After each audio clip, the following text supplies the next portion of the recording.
who holds the portfolio will look into it. After the government had introduced Swadesh Darshan scheme, the smart city Agartala, this is very important. I'm talking in the house. The smart city Agartala constructed a toilet septic tank inside Ujjayanta Palace, which is the pride, which is the heritage of a state. So can we just imagine what kind of peanut-sized butter bread that employees are having? Where care puja is being done, there, how can you even think of constructing a toilet, a septic tank? This is not going in the right way. So this is why I'm saying that how will we take pride? How will we go out and say that we have this rich culture, our pride, our heritage? We cannot claim in this kind of mentality. Coming to Nesha Mukt Bharat or state or whatever, Nesha Mukt slogan is violated in all subdivisions. Let me tell you why. Because every drug addict or the one who buy drugs, they know where the dealer is. I'm not targeting the intelligence of the state or the source of the police.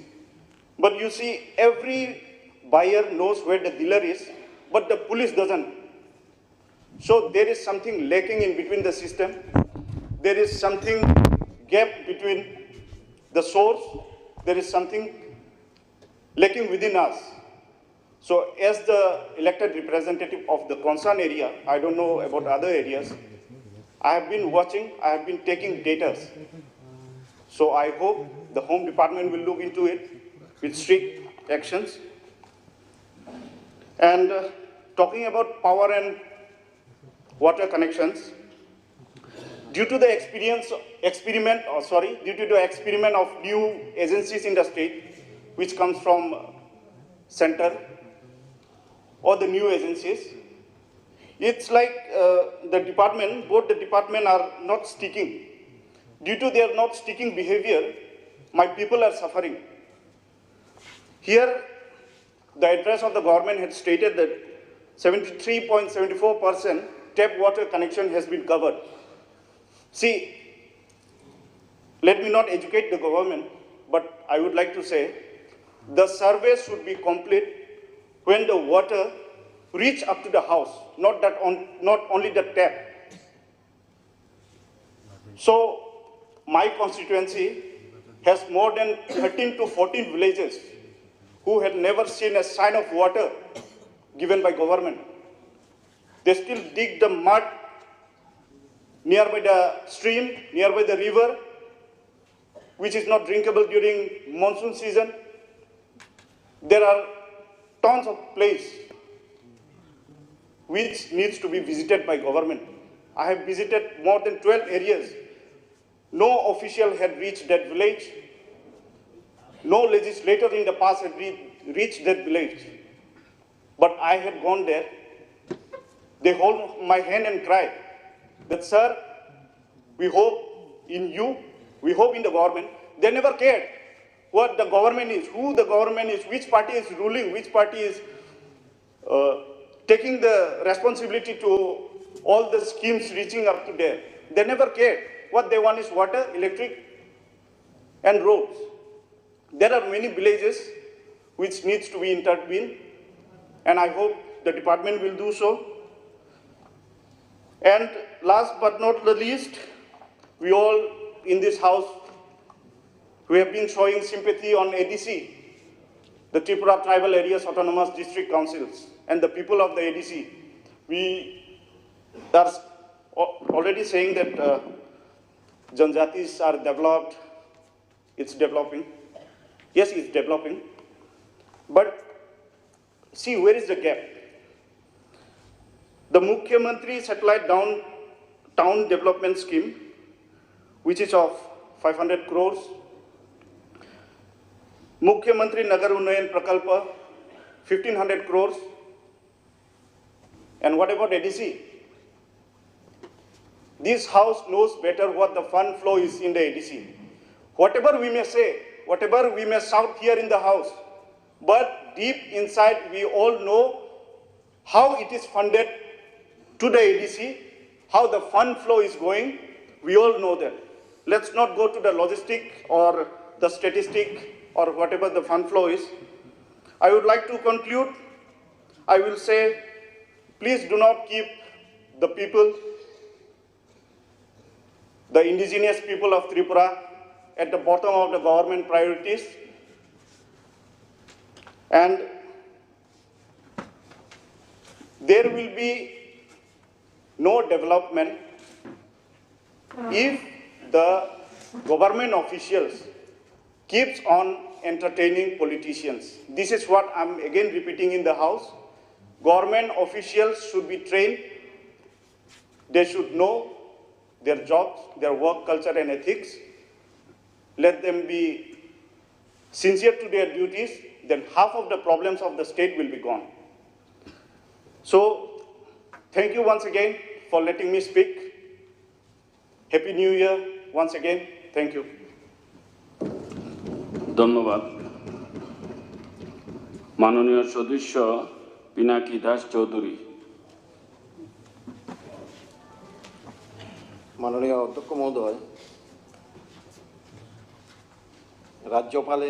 মহামান্য রাজ্যপালের ভাষণের উপর যে আলোচনা, সে আলোচনায় আমি রাজ্য সম্পূর্ণভাবে সমর্থন করে বলতে চাই। বিশেষ করে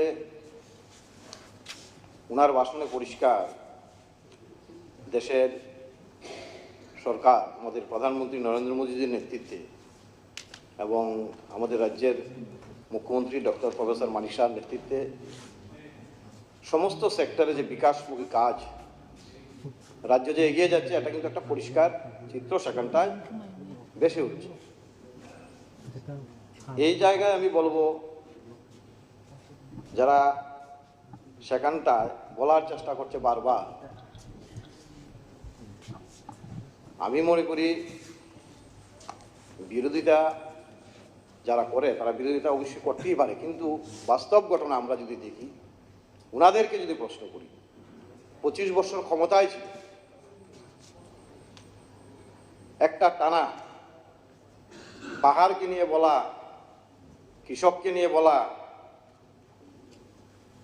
এবং গত 5 বছরও দেখেছি বিধানসভার অধিবেশনে বারবার বলার চেষ্টা করতো 23-এর নির্বাচনের আগে যে মানুষ তৈরি হচ্ছে, কি কাজ করেছে। আশা করি সেই 23 নির্বাচনের জবাব ওনারা পেয়েছে। আজকের দিনে দাঁড়িয়ে কেন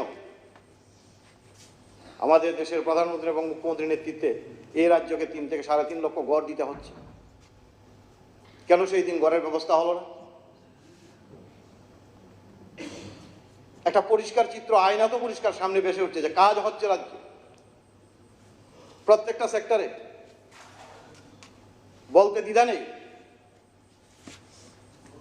একটা সময় পঞ্চায়েতে এফএফসি লাগু ছিল, ফান্ড পেত, এডিসি কেন পেত না বিসি? আজকে ওনাদেরকে যদি প্রশ্ন করি, বিসিতে কেন এফএফসি টাকা দেওয়া হতো না? কেন আমাদের সরকার এসে সেটা করতে হলো? কেন 1% 2% বাড়িতে জলের ব্যবস্থা ছিল?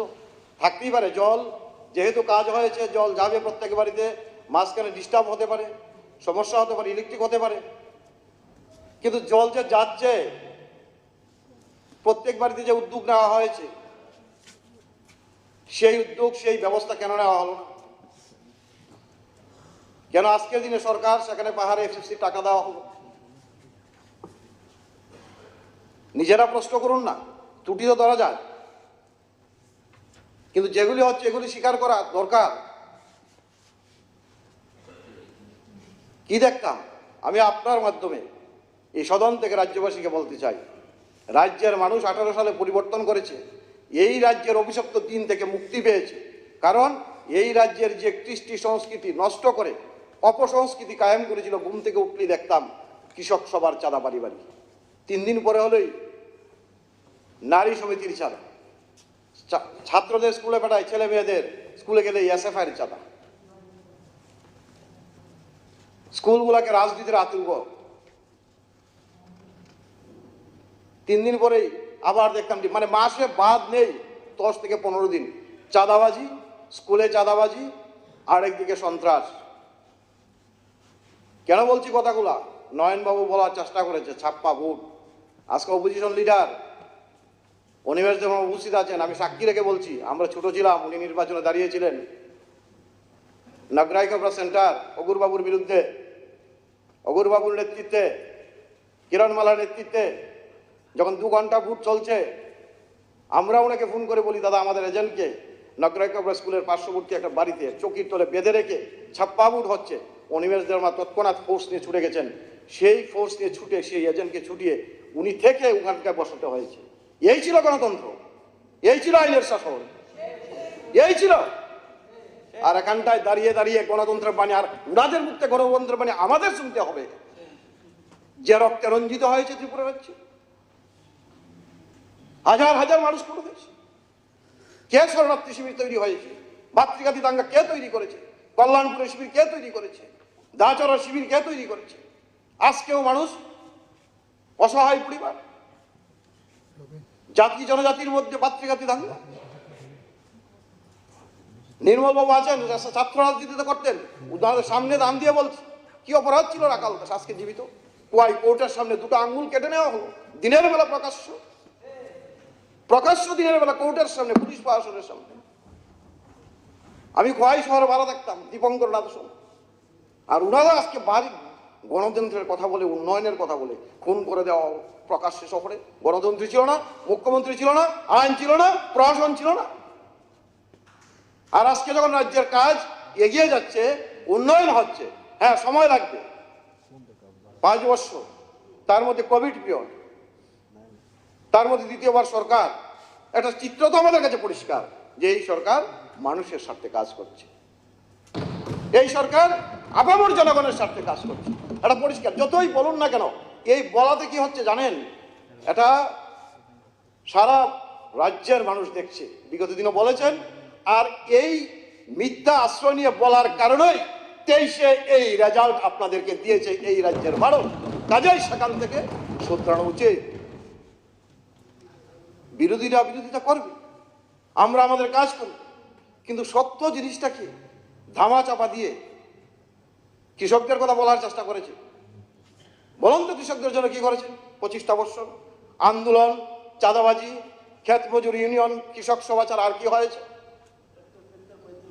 তাজ্জব হয়ে যেতাম, বাড়িতে যখন যেত কৃষক সভার চাঁদা দিতে, বলতো দাদা তো বাড়িতে নেই,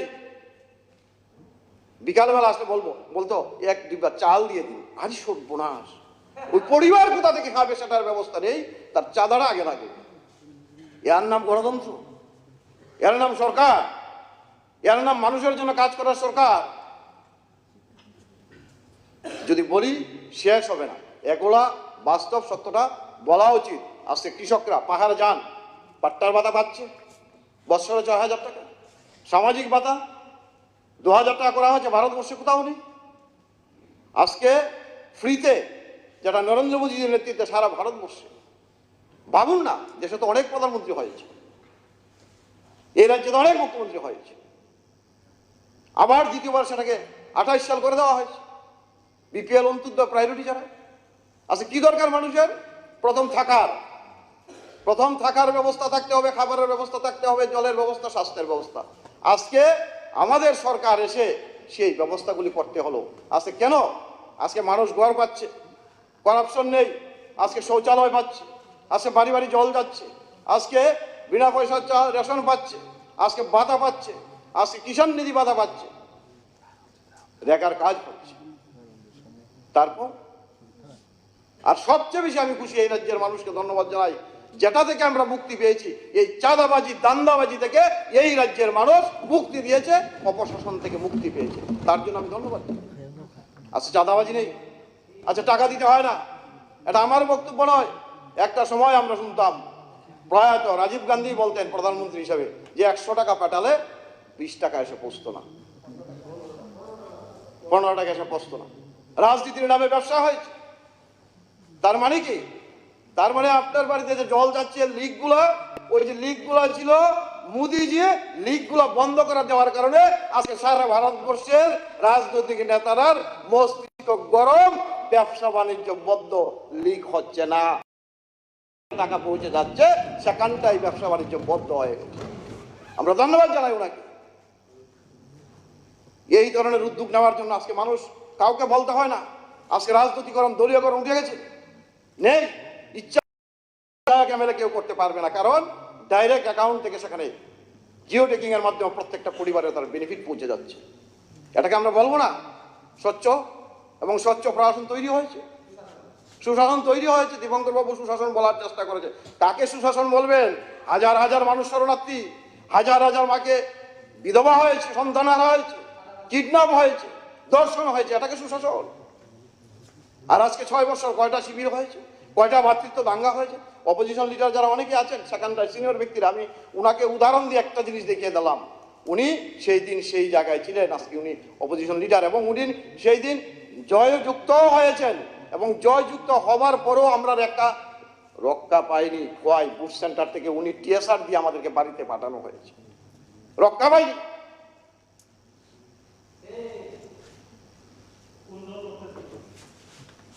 অবশ্যই বিরোধী দল করতাম, অবশ্যই ওনাদের সঙ্গে ছিল, আপনাদের বিরুদ্ধে ছিলাম। আপনি বসুন, পরে জিজ্ঞাসা করে দেবো। আপনি তো কল্যাণপুরকে বলেছিলেন সময় এসেছে জবাব দেবে, জবাব তো দিয়ে দিয়েছে। থার্ড পজিশনে চলে এসেছেন, খবর নিয়ে নিন। এগুলি ভাবুন, সিনিয়র লিডার, এগুলি বুঝুন। খালি বুটের জন্য সেখানটায় দাঁড়িয়ে বলা চলবে না। আমি তো বললাম বিধায়ক কোয়াইরও আছে, কোয়াইয়ের অবস্থা সন্ত্রাস, মানুষ কোয়াই যেত না, কোয়াই চালাতে যেত না, সবাই বলতো সন্ত্রাসের আতুরঘর। আর আজকের দিনে দাঁড়িয়ে একটা জাতি দাঙ্গা নেই, একটা ভাতৃত্ব দাঙ্গা নেই। আজকে মানুষ সুন্দরভাবে চলছে, হতে পারে আলোচনা, তর্ক বিতর্ক, কিন্তু বাস্তবটা স্বীকার করতে হবে। এই জায়গায় বলবো, আজকে আমাদের মুখ্যমন্ত্রীর নেতৃত্বে প্রত্যেকটা জায়গায় প্রত্যেকটা সেক্টরে কাজ হচ্ছে। আমরা বলিনি সর্ব শেষ করতে পেরেছি, কাজেই স্বাভাবিক মানুষের চাহিদা থাকবে, মানুষের আশা আকাঙ্ক্ষা থাকবে, সেখানটায় পরিষ্কার চিত্র আজকে বেশি উঠছে যে কাজ হচ্ছে প্রত্যেকটা জায়গায়। আজকে আপনারা বলছেন, ওই দীপঙ্কর বলছে খাদ্য নেই, কোথায় দাঁড়িয়ে বলুন তো? খাদ্যের অভাব বলছে যে, এটি মানুষ। আমি তো বললাম এইখানটায় দাঁড়িয়ে সনদে, এই সদনে দাঁড়িয়ে এই সমস্ত কথা বলা, তাতে করে রাজ্যের মানুষ সামনের দিন আসছে 24, দেখবেন কোন জায়গায় আপনারা দাঁড়িয়েছেন, সেটা নিজেরাই বিচার করে বলবেন। কারণ এখনো সময় আছে সেই জায়গা থেকে ফিরে আনো। এখানটায় বলিয়ে শুধু রাজনীতির জন্য রাজনীতি করা সেটা নয়। আমরা এটা মনে করি, কারণ আমরা মনে করি আমরা একটা পরিবার, এই রাজ্যের মানুষ, এই দেশের মানুষ, এই দেশের নাগরিক। প্রত্যেকটা মানুষের অধিকার রয়েছে, প্রত্যেকটা মানুষের সুযোগ পাওয়ার অধিকার রয়েছে, এবং তার সুযোগ তার কাছে পৌঁছতে হবে। তার জন্য সুন্দর সিস্টেম আজকে মোদিজির নেতৃত্বে চালু হয়েছে, এবং তার সুবিধা মতো সেখানটা পেয়ে যাচ্ছে। কৃষকদের ভাতা আজকে চালু হয়েছে, বছরে ৬,০০০ টাকা কিষাণ নিধি। একবারও তো বললেন না। কৃষকদের ধান ক্রয় কেন করলেন না? কি দোষ ছিল? কিন্তু বলতেন তো, বঙ্গবন্ধু বলার চেষ্টা করেছে। তো তার মানে উদ্দেশ্য কি?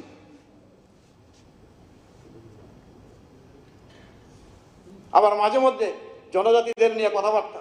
তাহলে কেন বিগত দিন, আজকে কেন 91 বিদ্যালয় আজকে 18টা তৈরি হচ্ছে? আজকে কেন এফএফসি ফান্ড সেখানটা লাগু হয়েছে? এইভাবে ভুলভাবে পরিচালিত করার জন্যই এই রাজ্যটা, আমি মনে করি ব্যক্তিগতভাবে, অনেক বছর আমরা পিছিয়ে গেছি। সেখান থেকে বেরিয়ে আজকে রাজ্যের মানুষ শান্তিতে, কি জাতি কি জনজাতি, এক একটা বছর ইতিহাসটা পেছন দিকে যান না, 80 সাল থেকে কারার ক্ষমতায় ছিল, কাদের নেতৃত্বে এই করে করে করে রাজ্যটাকে পিছিয়ে দেওয়া হয়েছে। 6 বছর, এই মতো 6 বছর আমরা ক্ষমতায়, এর মধ্যে দাঁড়িয়ে দাঁড়িয়ে আমরা বলতে পারি সেখানে অপোজিশন, কমিউনিস্ট, কংগ্রেস সবাই আছে, কে ইতিহাস না জানে। এমএলএরা পর্যন্ত দুর্দিনে, সেই দিনের নিরাপত্তাহীনতাভুক্ত খুন হয়েছে, মার্ডার হয়েছে। কে দায় নিবে তার? সরকার কে ছিল? মুখ্যমন্ত্রী কে ছিল? মন্ত্রী বিধায়করা পর্যন্ত নিরাপদে থাকতে পারতো না।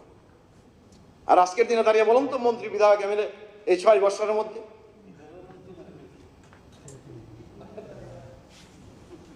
এই জায়গায় আমি বলবো, আমাদের সরকার বিশেষ করে মোদিজির নেতৃত্বে ভারতবর্ষে এবং রাজ্যের নেতৃত্বে, আমাদের মানিক সাহাজের নেতৃত্বে চলছে, এবং প্রত্যেকটা মানুষ তার সুযোগ পাচ্ছে। আসে খাদ্যের অভাব নেই, মানুষ খুশিতে আনন্দে সেখানটায়, আমি পাহাড়ে প্রত্যেকটা জায়গায়, আমার বিধানসভা এলাকায় তো পাহাড় রয়েছে, জলের কথা অনেকেই বলে, 42টা ডিপ টিউবওয়েল তৈরি করেছি গত 5 বছরে, বাড়ি বাড়ি জল যাচ্ছে সেখানটায়। সারা রাজ্যের সেখানটা যাওয়ার আমার সুযোগ নেই, কিন্তু আমি আমার বিধানসভা আমার জেলাতে যাই। ঠিক আছে, থাকতে পারে কোনো জায়গায় সমস্যা, কিন্তু সেটা করার যে একটা পরিকল্পনা, চেষ্টা, মানুষের কাছে নেওয়া যাওয়া, সরকারের যে ভাবমূর্তি, সেটা কিন্তু পরিষ্কার। আর বিগত দিনের চিত্র, নীতি, আদর্শ একটাই ছিল, মিছিল মিটিং করে দিতে হবে, করতে হবে, আন্দোলন চলবে, নালে লড়াই সংগ্রাম, দাঙ্গা হাঙ্গা, চাঁদাবাজি, স্কুলগুলাকে রাজনীতির আতুরঘর। আছে কেন নাই স্কুলগুলো? কেউ কি ন্যায় করেছে? রাজনীতি করা যাবে না? ছাত্র সমাজটাকে গুলিতেই ধ্বংস করে দেওয়ার পরিকল্পনা। ভাবতাম কিছু সংখ্যক কর্মচারী, আরে এটা কি আজকে তো সরকার এটা দেখি না আমরা, কিছু সংখ্যক কর্মচারী মেম্বারশিপ নিয়ে, আরে টিচার, সে এসএফআই সমন্বয়ের মেম্বারশিপ নিয়ে স্কুলে বসে বসে, এ কি কাণ্ড! রাজনীতি কি আমাদের এমন জায়গায় নিয়েছে ক্ষমতা ভোগ করার জন্য? আমরা এটা মনে করি না। আমরা মনে করি আমরা সেবক, আমরা মনে করি আমরা কাজ করার মানুষ। মানুষ আমাদেরকে নির্বাচিত করে বিধানসভার সদনে পাঠিয়েছে মানুষের জন্য কাজ করা, প্রত্যেক স্তরে, সেখানে জাতি জনজাতি আমি বুঝি না, যারাই আছি আমরা রাজ্যের প্রত্যেকটা মানুষের কাজ হতে হবে। তার জন্য আমাদের সরকারের মন্ত্রী, মুখ্যমন্ত্রী থেকে শুরু করে প্রতিনিয়ত প্রত্যেকটি বিধায়ক সেখান থেকে আলোচনার মাধ্যমে তার যার বিধানসভায় সেখানটায় কাজ হচ্ছে। এবং পরিষ্কারভাবে আমি বলতে চাই, আপনারাও আমাদের রাজ্যপাল, মহামান্য রাজ্যপালের যে ভাষণ, সেই ভাষণে পরিষ্কারভাবে সেই চিত্রগুলা ভেসে উঠেছে। যদি আমি বলি সেখানটায় বলে না, জেগেও যদি ঘুমায় তাহলে জাগ্রত করা যায় না, যে আসলে স্বাভাবিক, এটাই বাস্তব কথা। তো এই জায়গাতে এইগুলো অন্তত স্বীকার করা উচিত যেগুলি আমরা করতে পারিনি। আর আসলে একটা সময়, এমন সময় গেছে ত্রিপুরা রাজ্যে, আমরা হয়তো বা একটু ছোটো ছিলাম, একটা রাত্রেও এই রাজ্যে সরকার আছে কি নাই, সেটা বিশেষ করে 93-র পর থেকে আমি বলবো, 96, 98, 2000, 2001, 2003 সরকার কি এই রাজ্যে আছে, গণতন্ত্র কি আছে, আইনের শাসন কি আছে, আমরা একবারের জন্য ভাবতে পারিনি। প্রত্যেকটা রাত্র পাহারা দিয়ে কাটাতে হয়েছে। এই ছিল রাজ্যের 25 বছরের শাসন, পাহারা দিয়ে কাটাতে হয়েছে, গ্রামের মধ্যে মিটিং করে যে কখন কি হবে। তে আজকের দিনে দাঁড়িয়ে সেখান থেকে আছে সুন্দর পরিবেশ, জাতি জনজাতির মধ্যে মৈত্রীর বন্ধন। আজকে দেখবেন পাহাড়ি বাঙালির মধ্যে বিবাহ বন্ধন দিন দিন বৃদ্ধি পাচ্ছে, আমরাও উৎসাহিত হচ্ছে, আত্মীয়তার বন্ধন বাড়ছে, স্বাভাবিক, এটাই ঠিক, এটাই নিয়ম। আমরা এক পরিবার একটা জায়গায় থেকে শ্রেষ্ঠ ত্রিপুরা করার লক্ষ্যে এগিয়ে যাচ্ছি। এবং আমি মনে করি সেই জায়গা থেকে বেরিয়ে এসে, ছোটো মানসিকতা থেকে বেরিয়ে এসে রাজ্যের স্বার্থে, আপামর জনগণের স্বার্থে বিশেষ করে থাকবে ত্রুটি বিচ্যুতি, সেগুলি আগামী দিন শুধরিয়ে আমরা আমাদের চেষ্টা করছি। বলতে হবে, কাজ করলেই সেখানে ত্রুটি থাকতে পারে, আমরা অস্বীকার করিনি। আপনাদের মতো আমরা বলিনি। একসময় শুনতাম বিগত প্রাক্তন মুখ্যমন্ত্রীর মুখ থেকে, স্বর্ণের রাজ্য তৈরি করে দিয়েছে, যেদিকে যাচ্ছি সোনা তো দূরের কথা, ছাই হয়ে যাচ্ছে, যেদিকে যাচ্ছে শুধু বক্তব্যই শুনে গেছি, আর কাজের বেলা কাজ পাইনি আছে। যাই হোক, সবাইকে বলবো সমস্ত কিছু ছেড়ে এসে শুধু বিরোধিতা করার জন্য নয়, সার্বিক রাজ্যের স্বার্থে, প্রত্যেকটা মানুষের স্বার্থে সেখানটায় আমাদের মহামান্য রাজ্যপালের ভাষণকে সমর্থন করা উচিত। এবং আমরা নিশ্চিত, আমরা বলে দিয়ে যাই, যতটুকু সম্ভব আপনারাও সেখান থেকে বেরিয়ে আসতে, আগামী দিন আপনাদেরও পথ চলা সুগম হবে, না হলে কিন্তু ভবিষ্যৎ খারাপের দিকেই যাবে। সবাইকে নমস্কার, ধন্যবাদ। ধন্যবাদ মাননীয় সদস্য ইসলাম উদ্দিন।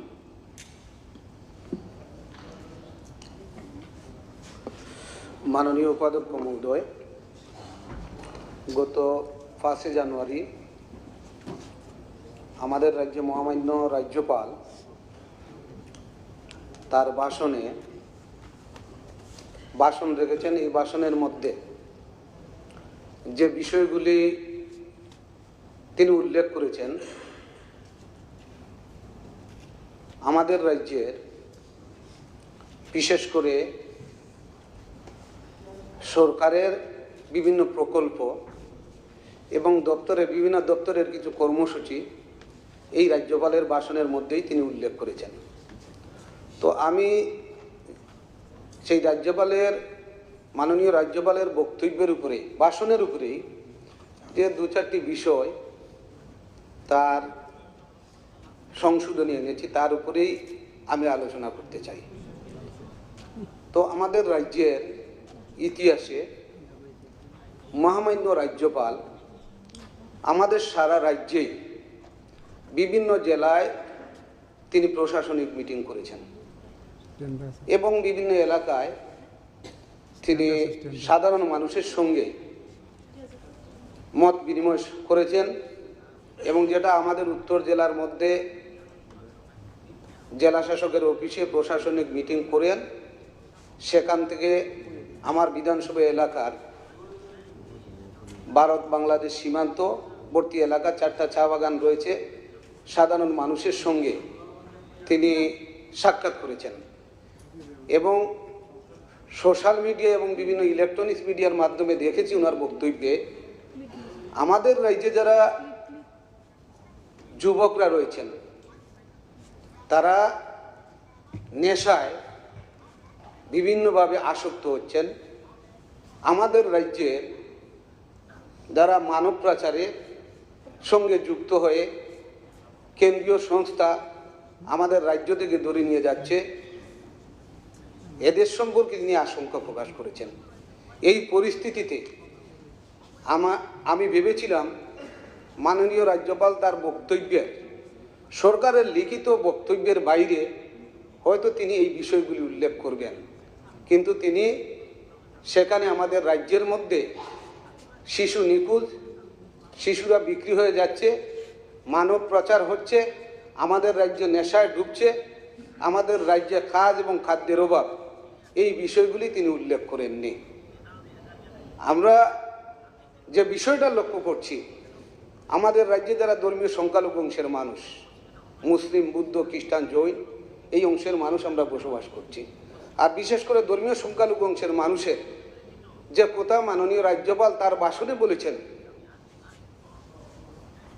ধর্মীয় সংখ্যালঘু অংশের মানুষের কিছু সংস্থা রয়েছে, সেখান থেকে ছাত্রদের বিভিন্ন ধরনের স্টাইপেন্ড, বিভিন্ন ধরনের সুযোগ সুবিধা, আমাদের ধর্মীয় সংখ্যালঘু অংশের মানুষের যে নিগম রয়েছে সেই নিগম থেকে তাদের জন্য শিক্ষার লোন, তাদের জন্য কিছু ক্ষুদ্র ব্যবসার জন্য লোন দেওয়া হয়েছে। এর বাইরে আমাদের রাজ্যে যারা ধর্মীয় সংখ্যালঘু অংশের মানুষ, বিশেষ করে তারা পাথর ব্যবসা, আগর ব্যবসা, গরু ব্যবসা, এ ধরনের ব্যবসার সঙ্গে তারা যুক্ত। তারা এই ব্যবসাগুলি চালিয়ে যাচ্ছেন। তারা আগরতলা শহর বা ধর্মনগর শহরের মধ্যে ব্যবসা করার মতো তাদের হাতে পুঁজি নেই। এই পরিস্থিতিতে আমরা কি লক্ষ্য করেছি, আমাদের রাজ্যের বিশেষ করে ধর্মীয় সংখ্যালঘুদের যে ওয়াকফ সম্পত্তি রয়েছে, এই ওয়াকফ সম্পত্তির মধ্যে এই সময়ের মধ্যে বিভিন্ন জায়গায় বাজার তৈরি হচ্ছে।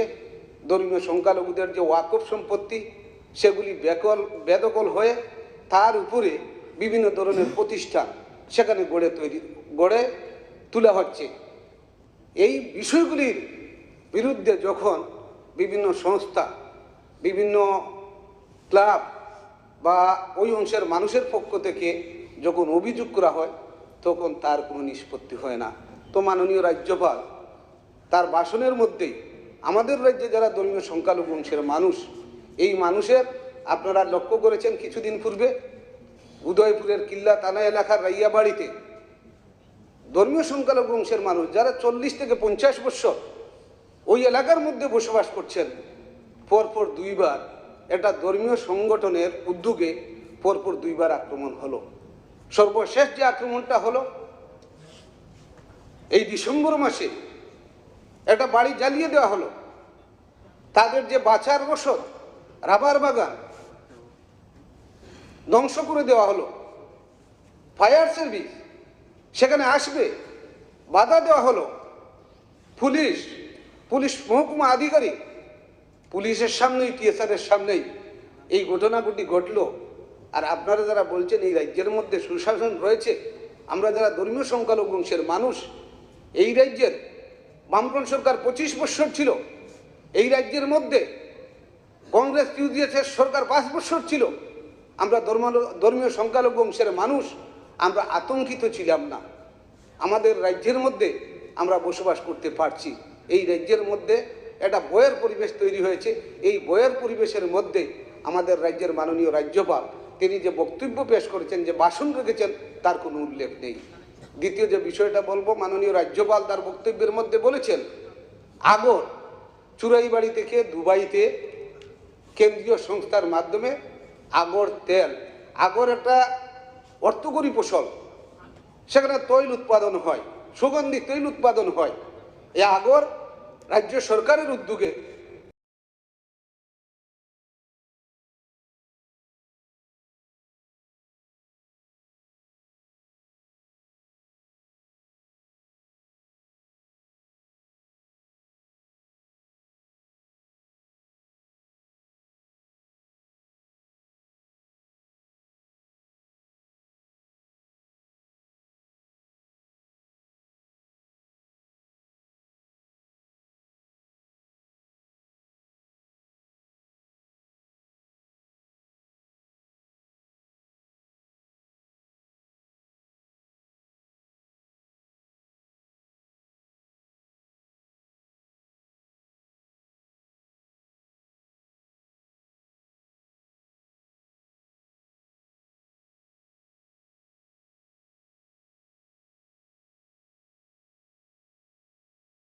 চুরাইবাড়ি না, কিন্তু তার মধ্যে কিছু সমস্যা রয়েছে।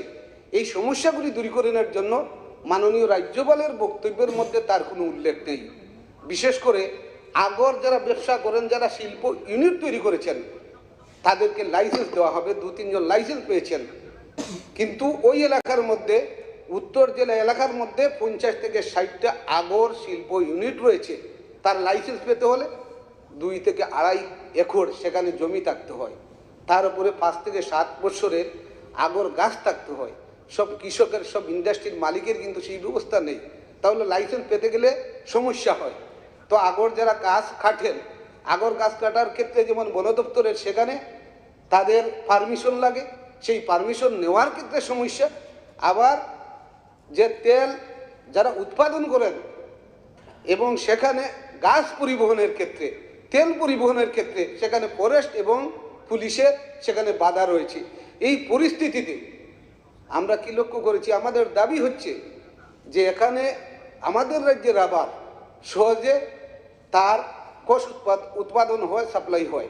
এই আগরটাকে যদি টেকনোলজি মিশনে ফরেস্ট দপ্তরের আইন সংশোধন করে এটাকে যদি ওই রাবার বা এগ্রিকালচারে নিয়ে যাওয়া হয়, তাহলে ওই এলাকায় যারা আগর ব্যবসার সঙ্গে যুক্ত তাদের উপকার হতো। মাননীয় রাজ্যপালের ভাষণে এই বিষয়টা উল্লেখ নেই। এই বাধাগুলি যদি তৈরি হতো, আগামী দিনে লাভ হতো। এই পরিস্থিতিতে আমাদের রাজ্যের বিশেষ করে রাস্তাঘাট, গ্রামের যে রাস্তাঘাটগুলি, যারা সুশাসনের কথা বলছেন, ট্রেজারি ব্রাঞ্চের বিধায়কগণ, প্রতিটা গ্রাম পঞ্চায়েতের বামফ্রন্টের সময় এমন কোনো রাস্তা নেই যে বিক্সলিং নেই। সারা রাজ্যের মধ্যে 2018 সালে সরকার পরিবর্তন হওয়ার পর আমাদের রাজ্যের যে গ্রামীণ যে রাস্তাঘাট, এই রাস্তাঘাটগুলির অবস্থা বেহাল। হ্যাঁ, রাস্তাঘাট হচ্ছে, সিসি রোড হচ্ছে, পেপার ব্লক দিয়ে রাস্তা হচ্ছে। একটা গ্রাম পঞ্চায়েত এলাকার মধ্যে 60 থেকে 5টা যেখানে গ্রামীণ রাস্তা রয়েছে, 300 থেকে 400 পরিবার মানুষ বসবাস করেন। 100 মিটার হয়েছে, 150 মিটার হয়েছে, স্যাংশন হয়েছে 500 মিটার, কাজ করেছেন 300 মিটার, 200 মিটার উদাও। এই পরিস্থিতিতে মাননীয় রাজ্যপাল তার বক্তব্যের মধ্যে অন্ততপক্ষে গ্রামীণ রাস্তাগুলির যে বেহাল অবস্থা রয়েছে, তো যারা গ্রাম পঞ্চায়েতের, যারা পঞ্চায়েতের নির্বাচিত সদস্য, যারা কর্মকর্তা রয়েছেন, যারা পঞ্চায়েতের কাজ পরিচালনা করেন, যারা ওই এলাকায় রাজনৈতিক নেতৃত্ব, এই যে paper block, CC road, 500 metre sanction, 300 metre হচ্ছে, 200 মিটার হচ্ছে না। যারা নির্বাচিত ওই এলাকার প্রধান উপপ্রধান রয়েছেন, এই 6 বৎসরে তাদের যে আর্থিক অবস্থার পরিবর্তন, এগুলি দেখলে পরেই বোঝা যায় টাকাগুলি কোথায় যাচ্ছে। সমস্ত স্তরে দুর্নীতির বাসা বেঁধেছে। সেখানে কোনো মনিটরিং নেই, কোনো ধরনের চেক আপ নেই, কাজ করার কোনো সুযোগ নেই, সেখানে বলার কোনো সুযোগ নেই। এই পরিস্থিতিতে আমরা যদি লক্ষ্য করি, পিডব্লিউ দপ্তরের রাস্তা, আমার বিধানসভা এলাকার মধ্যে, আমার মহকুমার মধ্যে এই রাস্তাগুলির অবস্থা বেহাল। 5 বছরে 3 থেকে 4 বার মেনটেনেন্স হয়েছে। Point of order sir, point of order. আমি ডিস্টার্ব করতে চাইছি না, তবু জাস্ট একটা লাইন অ্যাড করতে চাইছি, প্লিজ। মাননীয় বিধায়ক মহোদয়, আপনি কদমতলা থেকে নির্বাচিত, আর যেহেতু আপনি ওই এলাকার মানুষের দ্বারা নির্বাচিত, আপনার নিজেরও দায়িত্ব আছে ওই বিধানসভা কেন্দ্রে। যদি এরকম কোনো স্পেসিফিক এলিগেশন থাকে যে 500 মিটার রাস্তার মধ্যে 300 মিটার করে 200 মিটার হয়নি, তো আপনি পার্টিকুলারলি কি তার জন্য স্টেপ নিয়েছেন? ঠিক আছে, এটা আপনি মেনশন করবেন যে আপনি কি স্টেপ নিয়েছেন, কাকে চিঠি দিয়েছেন, কোন কোন অফিসিয়ালকে দিয়েছেন, এটা you have to mention it না। ঠিক আছে, ইউ হ্যাভ সেম রেসপন্সিবিলিটি। আপনারাও দেখতে পারেন। উপাধ্যক্ষ মহোদয়, উনার বক্তব্য আমি একটু শুনেছিলাম, রায়াবাড়ির বিষয়ে উনি উল্লেখ করেছেন। তো পয়েন্ট অফ অর্ডার, বিষয় হচ্ছে কি, রায়াবাড়ির বিষয় কিন্তু খুবই দুঃখজনক ব্যাপার, কারণ এটা কোর্টের মধ্যে চলছে। বিষয় হচ্ছে রায়াবাড়ির বিষয়ে উনি বলছেন যে না, ঘটনা তো ঘটছে। এখানে কি হচ্ছে? নেই আমি রায়াবাড়ি ওই জায়গাটা হচ্ছে ওইখানে জমাতিয়ারার দীর্ঘ বছরের বসবাস। ওইখানে উনি নিজেই গিয়েছিলেন ওইখানে পাহাড়ি বাঙালি দাঙ্গা লাগানোর জন্য চেষ্টা করছেন জিতিন বাবু। ঠিক আছে, জিতিন বাবু চেষ্টা করছেন, ওকে, চেষ্টা করছেন, এটা গিয়ে বারবার গিয়েছিলেন করছেন, বারবার ওইখানে গিয়ে উনি ওরা বিশৃঙ্খল সৃষ্টি করছেন। এইটা জায়গাটা জমা কোর্টের রায়ের ব্যাপার আছে, এটা বললে হবে না। এবং দায়িত্ব বলে ছিল উনি ওই এলাকার বিধায়ক, উনি উনি ওই এলাকার বিধায়ক পুরো 99 বলছেন থেকে জমা যে তথ্য থাকে উনি বলতে পারেন। উপরে মিছিল করেছে এই সিপিএম এর দল।